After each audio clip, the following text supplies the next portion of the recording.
Let's start her off here. Welcome. A reminder that this meeting is being recorded and will be posted on our YouTube channel as a date. Do we have any additional agenda?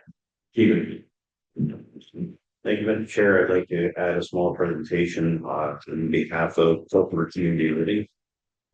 it. Okay. No problem. I need the board of directors to approve the immediate agenda. You have a mover for the.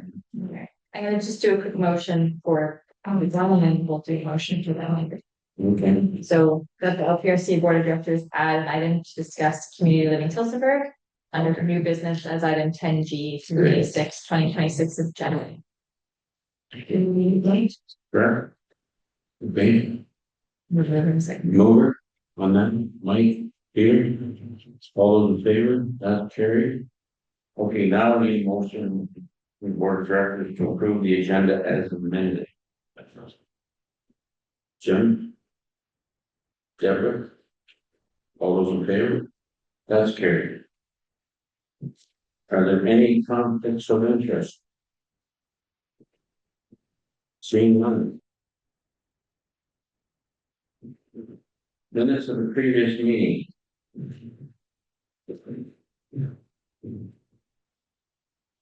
Board of Directors hearing board meeting of April 1st, 2026. Any questions on this? Seeing none. Motion that the minutes of the LPRC Board of Directors hearing board meeting of delegated 1st, 2026 be adopted as circulated. Moved by Ed, seconded by Dave, all those in favor, that's carried. Board of Directors meeting of April 2nd, 2025, any questions on that? Go first, sorry, we'll go first, so I can say. Oh, the April 1st of 2026. Any questions? Seeing none. The minutes of the LPRC Board of Directors meeting held April 1st, 2026 be adopted as circulated. Dave, Deborah, all those in favor, that's carried.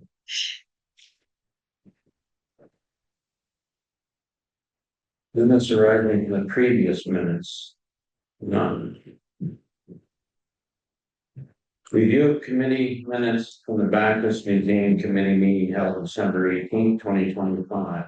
Any questions on the Mike? Yeah, I noticed that there were 3 previous appointees to that committee that did not sit there any longer. Do we have a full number of people on that committee now? Or there's some vacancies? There's technically space for community members, but it's not needed to be filled, but our board is full. We have all the board members there. We still have community members to reach where we need to. You can have up to, I think, 2 more. I see, so there's two vacancies here. Yes. Okay, clearly we are Tom is still a chair and the committee is okay. And the former people that were on there, could they reapply if they wished? That have gone off that committee at the end of December? Based on the terms of reference for the Bacchus Museum Committee as approved by the Bacchus Museum Committee, no, they had a set term of 6 years. And both of them, all 3 of them have finished their 6 years. Okay, thank you. As of 2025. Thank you. Any other questions? Seeing none, I have a motion. The Bacchus Museum Committee meeting minutes of December 18th, 2025 be received as information. Mover, Jim, and Mike, all those in favor? That's carried. Next, we have correspondence, and I don't think I need to read them all. Just briefly, we have Grand Haven Media, Simple Reformers, CDC, Norfolk Today 90.5 radio. Any questions or concerns with them? Seeing none. The correspondence outlined in the Board of Directors agenda of May 6, 2026 be received as information. Mover. Peter, Deborah, all those in favor. That's carried. Development applications, Nina. Good evening, through the chair, before you is a list of permits that were approved since our last board of directors meeting. There has been 21. And the map associated with it is on page 34 of your agenda package. There is an error on page 32 for comment number 1624, because it's in Norfolk County, but it's actually in Albany County. If you have any questions, I can answer them for you. Questions for me? Gina? Okay, motion reads that the LPRCA Board of Directors received staff report, section 48 regulations, approved permits report as information. Moved by Dave, seconded by Mike, all those in favor. That's carried. Next, the general manager's report, Judy. Thank you, Mr. Chair. Just a couple items I wanted to highlight from the report. Probably everyone has heard it. You did receive third place, $5,000 winner with the next great sing competition. To say the Backhouse grist mill. So that was pretty exciting. And then after that announcement on, I think that was the Friday, we did receive over the weekend $1,000 donations from Cranberry Creek Gardens.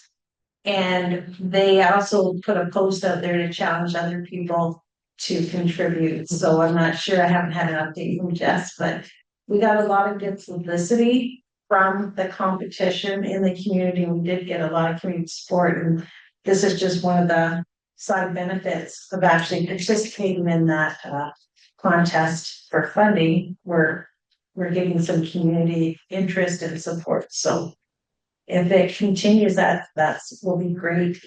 The other thing is that down at Bacchus, there will be a scout planting on Saturday, and we're expecting about 50 scouts out to do some tree planting in the front field by the one wetland trail that we've been developing. So hopefully it doesn't rain on them, but they plant in the rain, sun or shine. So Jess will be there in Paul and Brock. So that's all I have, Mr. Chair. Sure. A question through you to Judy. When we were originally talking about the grist mill, we were hoping to secure some funding for a consultant's report as to what level would be needed. And obviously the amount of the grant is not enough to handle the consultant's report. So what will these funds be used for? The 6,000 that we've got between the donation and the prize money. Can that go towards any level of repairs, or does it have to be built so we can afford a consultant?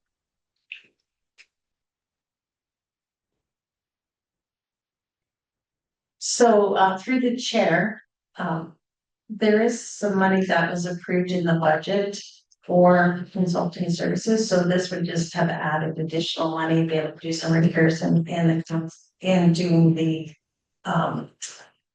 in-depth engineering report, so we can get some cost estimates to know exactly what we're up against for the repairs. But I think with this money and the money that was in the budget, but it'll do the engineering report and do some of the deal with some of the drainage issues.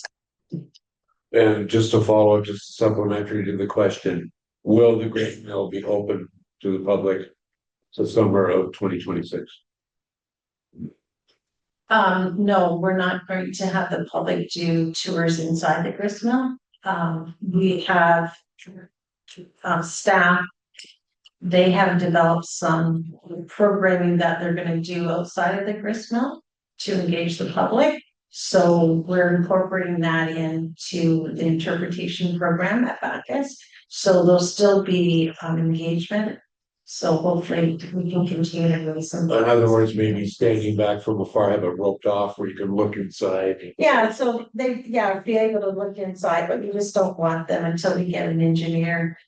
Or maybe we're able to show up on the second floor for interim measures, so that's the kind of thing. If we're able to, we'll definitely open it. To allow the public in, but they have come up with some creative programming that they can do outside. And they'll have people there. I'm sure there are groups on tours and so on that would like to look at it. Maybe they don't have to go inside the building, but if they could at least stand back at the door, see it roped Yeah, off. there's If like. they could peek. We could put Yeah. the rope across. But yeah, definitely we'll be looking at what we can do there. And I'm very proud to say I voted every day. Thank you. Any other questions from Judy? Seeing none. Motion reads that the LPRC Board of Directors received the general manager's report for April of 2026 as information. Moved by Dave, seconded by Ed, all those in favor, that's carried. Financial report, Aaron. Thank you, Doug. So the Q1 financial report provides an update for the board for budget versus actual for the fiscal up to including March 31st of this year. The Q1 operating revenues totaled 1.46 million, representing 22.3% of the annual budget, and the expenditures of $969,482, representing 15.2% of the annual budget. This resulted in a surplus of $480,807. The operating surplus for the period up to and including March 31st is $205,000, less than the 2025 surplus of $694,233.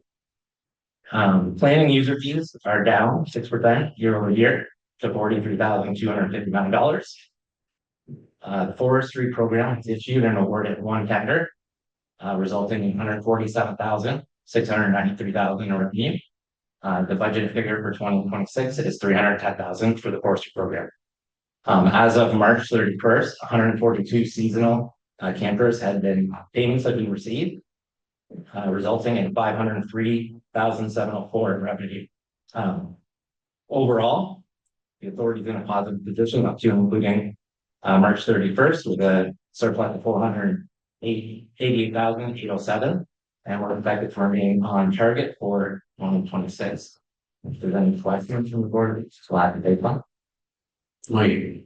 Thank you, Mr. Chair. With respect to campground, what changed from 2026 year to 2025, where there's over $100,000 more collected revenue in the same period of time this year? Through the chair, it's just timing. We send the application, the packages out to the campers, and we set a deadline of, I believe, to call April 14th this year. 15th. And it's just timing of when they get it in, whether it's before 31st or after. Thank you. Any other questions for Aaron? Really good. Okay, the motion reads as follows: that the LPRCA Board of Directors received the first quarter financial report, March 31st, 2026, for the period up to and including March 31st, 2026, as information. Nord, Jim, Deborah, all those in favor? Carried. Okay, ecological survey for selected LPRCA properties, Judy. Thank you, Mr. Chair. This report is to give the board of directors information on the person that was awarded the contract for 2026. It's Natural Resources Solution. They did do the ecological surveys from 2020 to 2024. Last year it was Rebecca Hay. But based on the price, we go with Natural Resource. It'll be for 3 properties. And this is just continuing to do the ecological surveys on the various forest tracts. And Deb has put in there up to last year, we completed 7,235.72 acres. So we'll continue each year to do that. But And then the report, I'll bring that back in the fall once the surveys are done for the summer. We'll come back to the board. Mr. Chair. Questions? Peter? Thank you, Mr. Chair, for you. Judy, how often does the surveys have to be done on a property?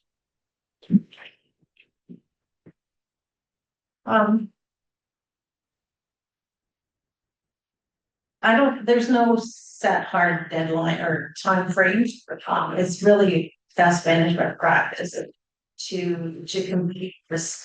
And it's good information if we are going to continue with the managed forest program, so that we have that when we're doing the prescriptions and we know the setbacks. But like private landowners aren't required to do it if they're doing a harvest operation.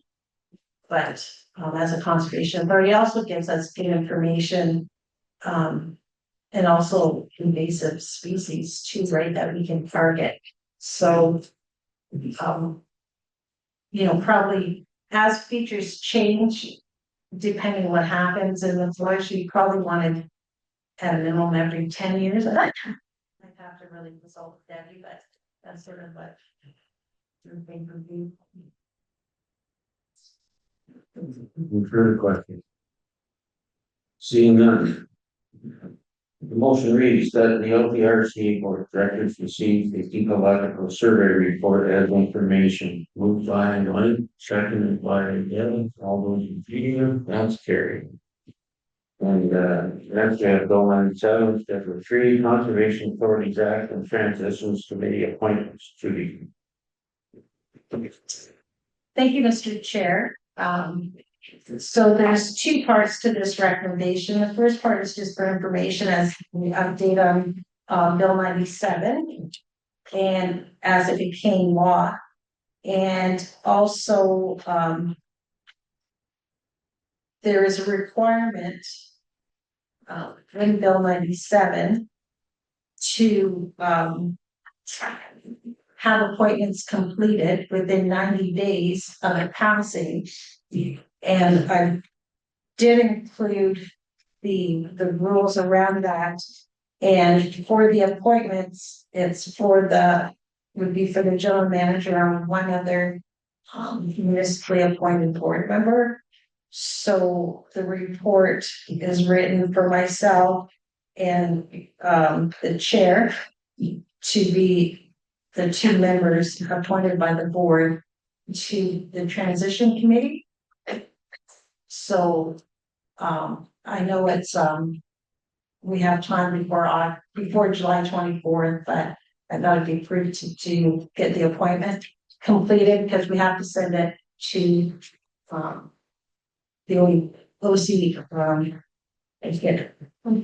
OPCA, and can't get all the acronyms correct though. And it has to be sent, so the sooner we get meetings in there, then hopefully we can get on with the meetings for the transition. Okay. Questions for Judy? Being none. Okay, there's two more. First one is that the LPRC Board of Directors received the Bill 97, an act to implement budget measures, to amend, or repeal various statutes and to revoke various regulations. 2026 Schedule 3 Conservation Authorities Act report as information. And the LPRCA Board of Directors appoints Board Chair Doug Brenton and General Manager Judy Maxwell to the Transition Committee as per Bill 97.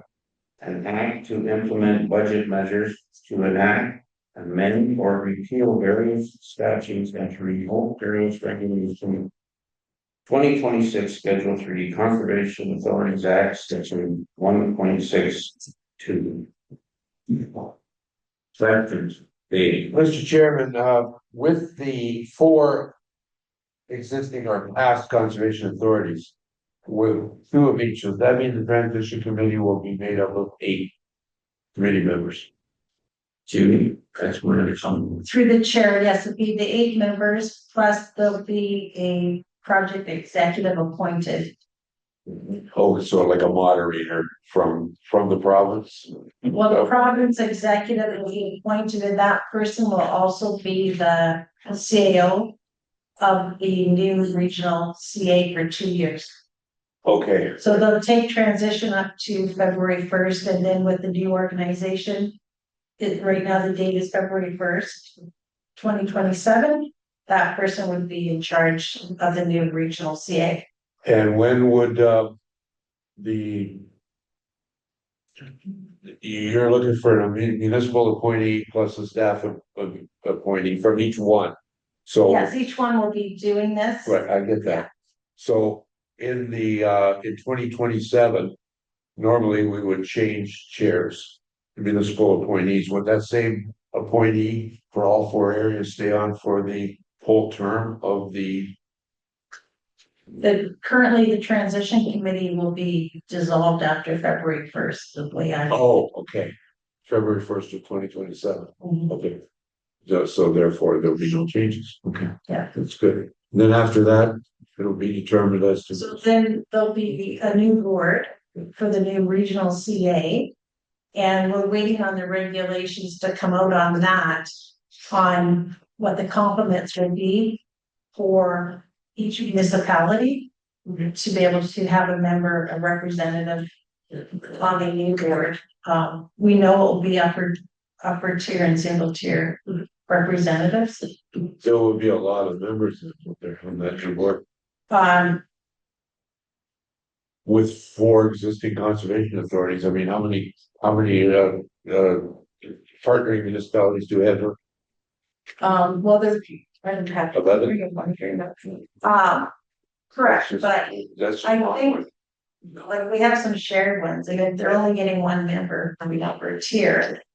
Right, it eliminates a lot of positions, like town of Tillsburg wouldn't have one. We wouldn't have one, Oxford County. Oxford County, yeah, Or now we have. Whereas 3 in we- Oxford County. and there's some shared municipalities, and they're trying, I think they're limiting. I don't think they want board sizes larger, 20 or 25, so. So we're waiting for the regulation to come down on how representation will be at that regional board. Is it based on population? Like, some may get more than 1, but they're saying each municipality would get at least 1 representative. Okay, So, well, I guess I should keep my opinions to myself, but I mean, a board of 25 is not an effective board. Okay, thank you. Sure. Chris? But isn't that's all the negotiation that will be going on with this transition board is to set up the new board, right? Like you have to work within the provincial regs, but I think that's where the hagman should be at the table of this transition. yeah, I'm not sure, like how prescriptive the regulation will be. And if they allow like currently, there's agreements amongst the municipalities now. So if they allow agreements to continue in the new CA, then municipalities can agree and, like representation for BAM, and, they share 1 seat. There might be some things like that, but I'm not sure that they're gonna allow the municipalities to continue to have some Input. input into the design. The devil will be in the details of the regulation. I think, sorry, Robert, go ahead. That'll be very interesting if each municipality has a representative and then they try and base it on population. Grant County has 30,000 people. The city of Brantford, which is a different municipality, has 130. Region Waterloo has I don't know how many. There's Wellington County and Guelph, there's Holden and Norfolk and Hockley. So is Brant County going to have the same say as the regional municipality of Waterloo? No, that's, It just doesn't make sense. Yeah, so there'll be some municipalities with more than 1 seat at the table. but I think, sorry, Peter, I think there'll be some in the case of here, I think there'd be less. It's, So that Grand River Conservation, they have a lot of municipalities that run conservation department. but I think it's, from what I got, Judy, it's gonna be more upper tier, like Oxford County will have one or two representatives. It won't be just, as you, Bayham may not be in the picture. Elgin will have probably one, but you got the city of St. Thomas too. Well, So, you know what I'm getting at, is it's a representative from each, so independent municipalities. They're gonna be there. It's gonna be a wild, open thing. Well, all I'm saying is if you factor using Grant County with 35,000 people, if they get one, then the city of Brantford, if you go by population, which they're saying they're going to do, and each municipality, then the city of Brantford should have 4. Regional municipality in Waterloo would have, I don't know how many people they got in there, but they'd have 10. And so you're getting up and up and up and up and up, and that's what happened last time. They had too many, and then they collapsed from there. So wait, when they. The impression I is that McCarthy, he can say, okay, no, the population idea isn't gonna work, we're gonna do it different. I got that impression right out of the regulations. He can change whatever he wants in the whole process. well, stay tuned for changes because they can't reconcile. So, Trying to do. Page, yeah, and the attachment on page 74 of the presentation from ACP, it does address the rules. It's going to be set out in the Lieutenant Governor for the council regulation, so that's what we'd be waiting for. But. On page 75. Sure. Well, sorry, that's sorry, Greg. Somebody else had to do that first. Meeting was being. Thank you, Mr. Chair. So we're appointing the chair and the general manager to this transition board. Raises an interesting question. What happens after the municipal election this fall? Because that would be an end date of about mid-November. Transition committee continues on until February. What if the chair is not really big enough? Okay. Not saying that's going to happen, but there are going to be instances where that could likely be the case, right?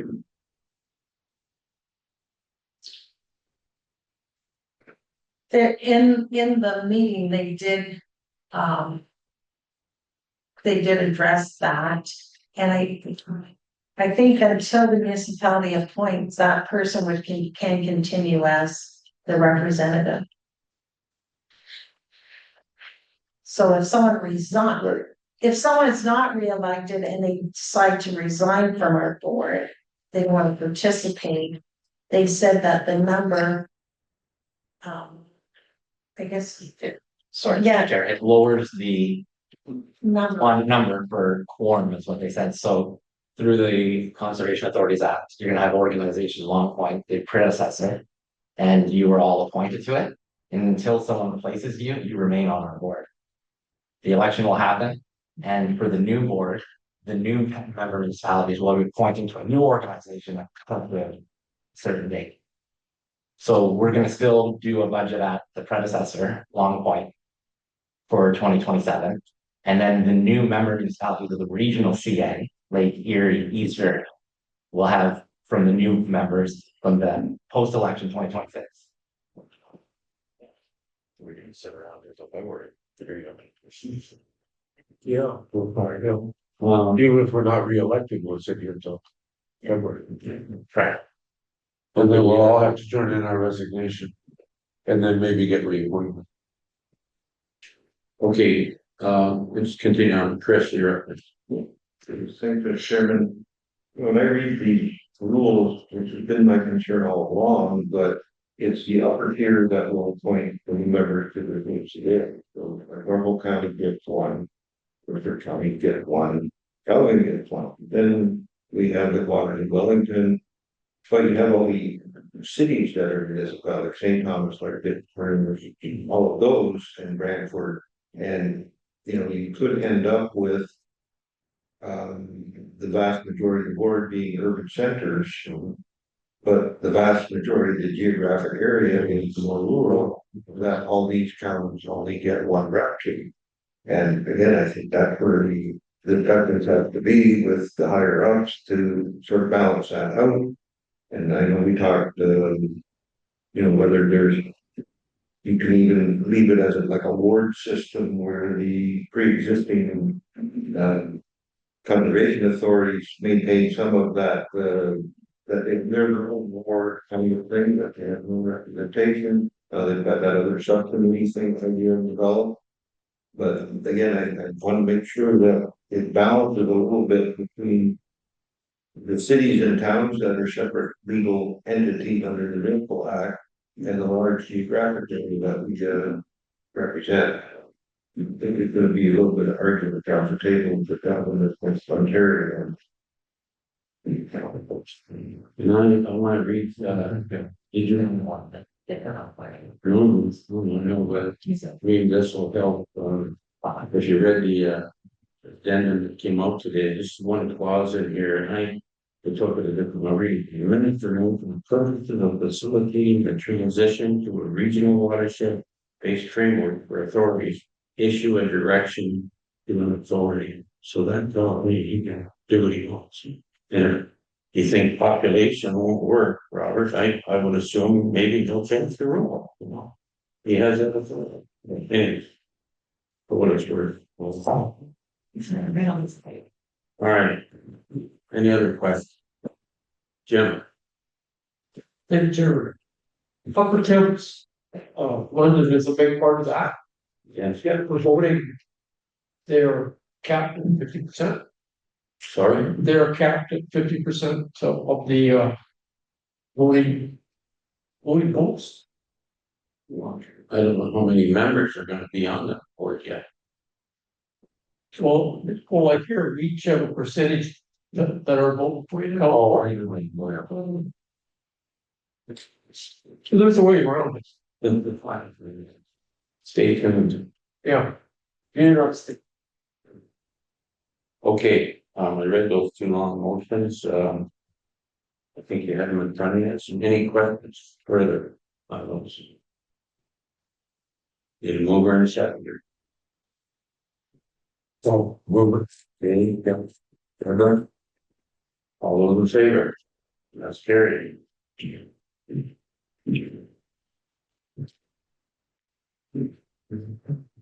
Moving on. Youth and Laker Regional Conservation Authority transition update. I guess, Judy? Thank you, Mr. Chair. So this report is for information. And also for the board to consider the guiding principles on transition. And some background on this is the GMs met, the 4 GMs from the group that's going to be the Eastern Lake Erie Regional CA. We met and we put together some guiding principles in a draft. And then it was presented, we had a meeting here on April 20th to the chairs and vice chairs of the 4 CAs. And the general managers, we did a high level presentation on each CA. And then we had discussion around the principles for transition. I mean, we don't know until we get a project executive, but we thought it'd be good to get together and discuss and see if we're also on the same page. And I think we do share a lot of the same concerns about, you know, some of our legacy properties, our donations, our reserves. I think, you know, we all have that. Just, you know, Grand River is a lot larger watershed than us. They are 1 million people in their watershed. So, but I think it was good to get together, start to build some rapport, because we're going to have to work together and figure out what it's going to look like going forward. So I think it was a very good meeting, and we were all going to take the guiding principles document to each of the boards to get endorsement, and then we can use it for communication and just sort of a document that we all kind of subscribe to. So if I can go through it at a high level, there's 7 guiding principles for transition. And first, being accountable and transparent governance, fiscal responsibility, commitment to workforce stability and talent retention, service excellence, risk management and business continuity, watershed-based science and informed management, transparency, trust, and clear communication. And really, they're not in any one order, they're all important, and we do make that disclaimer in the opening remarks in the fourth paragraph. So I didn't know if anyone have any comments or thoughts on the document. Any questions for Judy? Or not, number 4, no? I'm just gonna make a statement, personally, from my point of view, I have a great deal of trust in what you're doing. And I'm not here to pick apart anything, and I'm not gonna look too hard to pick it apart. I'm sure you and your team have put a lot of research into this, and you're doing it in the best interest of all 4 watersheds. Just my comment. I'm sure the others agree. Anybody else? Continue on, Judy, you can. So, that's really, what I wanted to put in front of the board, just get comments and if, everyone's agrees with the document and it's in the motion to, for the board to endorse the guiding principle for transition. My one consensus on that, we is very comfortable with the other words, and I think they're gonna be good to work with, and the time will tell, and I'm sure they have just as many areas of concern as we do, with Bacchus, the ground, all those kind of things, but hopefully you can bring along. You Chris? Thank you, Chairman. Yeah, we had a good discussion with them. Everybody seemed to have the same concern. And I was very comfortable that everybody at the table had the sense of it being a merger, not a takeover. That was, again, one of the concerns that Grand River was gonna be the big brother that took over, but did get that sense with the board members or GM, and they had their own special concerns, so does everybody else. We're together there to make it an amalgamation. Okay, so far. All right, I have 2 motions here, I'll read them. That the LPRCA Board of Directors receives the Eastern Lake Regional Conservation Authority Commission update report as information.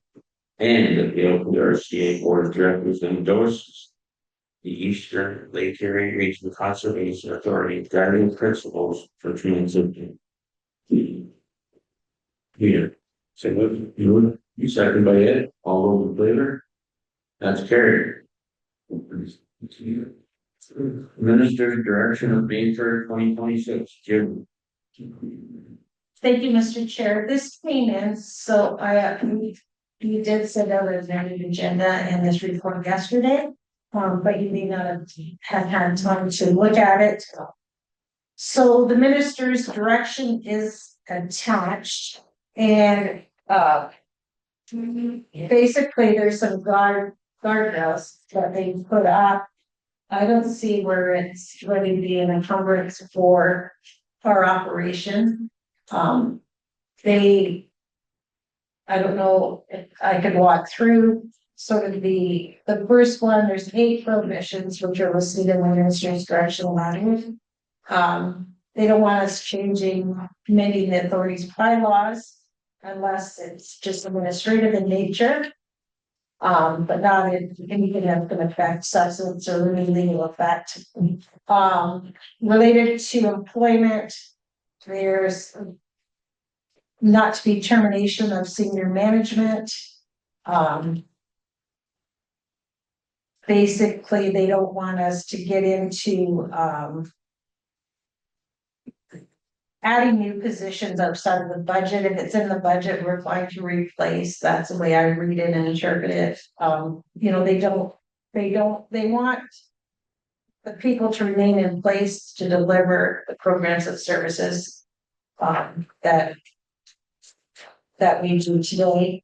So they don't want a lot of structured change initiated by firings of staff.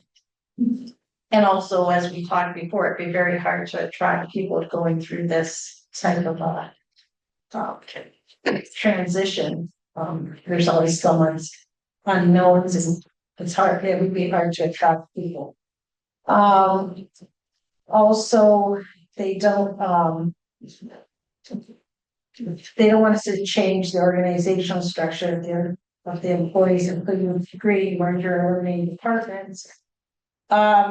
Leases, acquiring, purchase, or leasing land or selling. They don't want us to be doing that. Acquiring services from bodies, people, or corporations. Signing up for anything over 2 years. And I mean, there is something you can take it forward to get permission.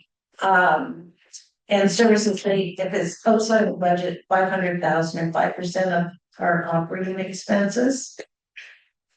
So, and that they're saying there also, it doesn't include any decisions to renew or extend an agreement for a service that was already, that we had in the works prior to the effective date of May 1st.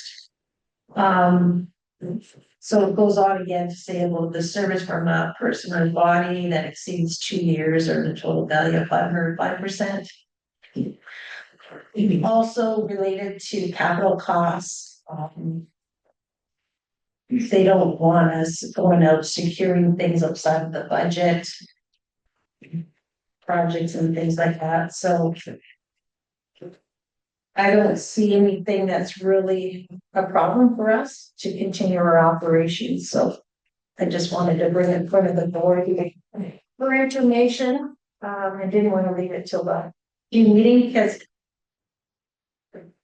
we never know really where this goes, but it did say it was sent to conservation authorities, chairs, GMCAOs, and municipalities, but it's all done on a blind email, so you don't know who received it. So if I didn't want to get out to your clerks, get on your agendas, and you guys haven't seen it yet, but I would assume it probably you're going to see that each municipality.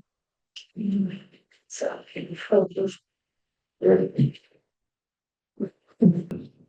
direction of the first. That the LPRCA Board of Directors receives the minister's direction under section 1.14 of the Conservation Authorities Act, the temporary restrictions to report as information. Moved by Mike, seconded. Ed, all those in favor?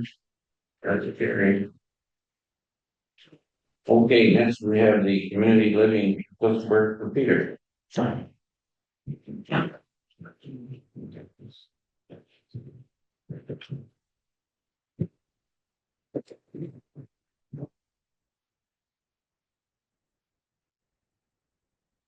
Thank you, Mr. Chair. For those of you that might not be familiar with Tillsborough Community Living, I'm sure Deputy Mayor Barron is well familiar with them. They provide living supports for folks with cognitive disabilities. My brother has been a beneficiary of that for a number of years. They help with housing, with grocery shopping, with home care, all those sorts of things. They also provide employment, is one of the things they do. Short run manufacturing of simple processes for area industries. They also build pallets and that sort of thing for area industries as well. Geared to the abilities of the people that they have working. My brother, for instance, happens to be on yards maintenance, so he's on a traveling crew that goes around town and it takes care of lawns and flower beds and that sort of thing. So they contacted me last week and actually came out to the farm and did a little presentation. One of the things that they're working on or have established is what they're calling catching fire cups. And so I have samples of them here at the back table. Basically just fire starter cups to be used for starting campfires. It's a byproduct of their pallet industry, shredding unusable wood and using smaller cords to make their display cases and so on. So these fire starter cups are commercially available in hardware stores. Such as Canadian Tire, and this is a cross section of one of the ones that's available. In community stores. It's a large portion of, I would assume, some sort of petroleum-based product as well as some wax. And a little bit of wood chips at the top, but not a whole lot. There's some perfumes in here as well. So great for attracting bugs when you're burning your campfire and that sort of thing. These sell for about $10 for a 4-pack in hardware stores. By way of comparison. These cups, community living is for $2 each. There's not a huge margin on these at $2. They have to pay for the cups. There's paraffin wax in here. Wax. There's a little wick in here, and they're starting to dye those with beet juice in order to make them more visible because they're not terribly visible. So they're working on that. I burned one of these in my shop this morning, just on the floor, just at the edge of the shop. And it went for about 20 minutes by itself without anything else. Flame about that high. I've got a 5-minute video on my phone if anybody wants to see it. And by the time it was done, there was only just a little bit of charred sawdust left at the end. There was very little left. This thing I can assure you is pretty much solid wood top to bottom with some wax additives in order to keep it going. So I was quite surprised at the length and longevity of it. And the bonus for community living here is maybe there's not a huge margin, but it keeps their folks working. It gives them something to do to fill their days. And so it's just another product. They got Kettle Creek on board last year. And what Kettle Creek reported is that they noticed there was less damage to the trees around their campsites because folks were using these to start their fires instead of whacking up twigs and branches off the trees in their campsites in order to get their fires started. I would say you probably still need kindling along with this rather than just going straight to firewood with it, because I think that might be a bit more of a challenge. But I was hopeful that we might be able to put a case of these in each of our campgrounds, have them for sale. I think community living, their goal is to have the campgrounds buy these by the case and then just reorder whenever they empty out. And so a case, the display box I have here has 40 in it. And so a case would be $80 times 5 campgrounds. So it costs us a couple $100 to get us up and going. But then as they're used up, then to reorder more. We already sell firewood at the campgrounds, so I don't see it being a big, not a big time consumption on part of staff. They are going to put a display feature on the cases as well. Will be something like this poster that would be on the back on a card stock of some sort in order to be able to let folks know what they're supporting when they buy these cups. And yeah, that's pretty much the presentation. They're hopeful that we might be able to help them out and make some use of them.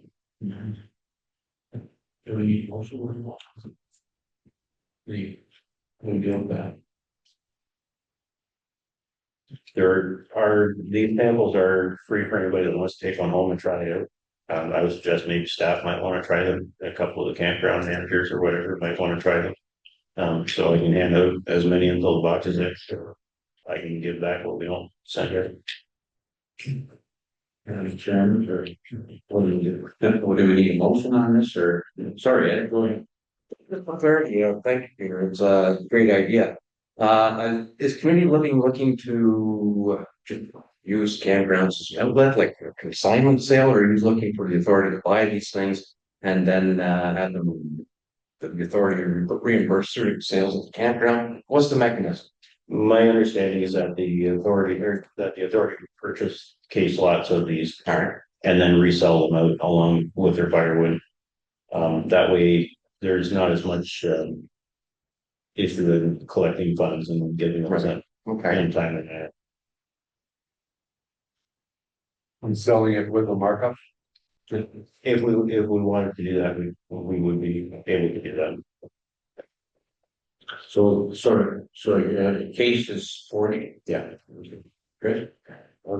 we'll ask all the Robert Rules experts here, but I think just direction to the staff to investigate further on the matter. Get back to us in a month with a recommendation. Or they don't even think, if they think it's a good idea, just let them do it, like it's.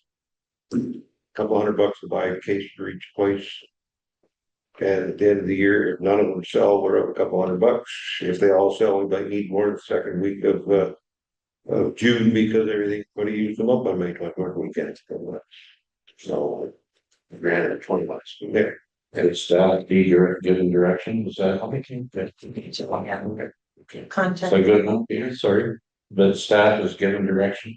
Yeah, oh, that's fine. Everybody clear on that? Okay, thank you. Thank you, Peter. Did you say we wanted a motion to give us direction? Well, directing the staff. Okay. On a motion, right? Okay, you're saying do it. Okay, we're going into closing now, okay? The now we're gonna close session to discuss litigation, special litigation, before the administrative tribunal, example about the finding. Tribunal affecting the authority. Okay, vote in order. Jim, second, sure, Ed, all those in favor? That's carried, all right, Tony, yes. Okay, our next meeting, June 3rd. 2026, 6:30 board of directors. Unless otherwise, no meeting. The meeting is adjourned.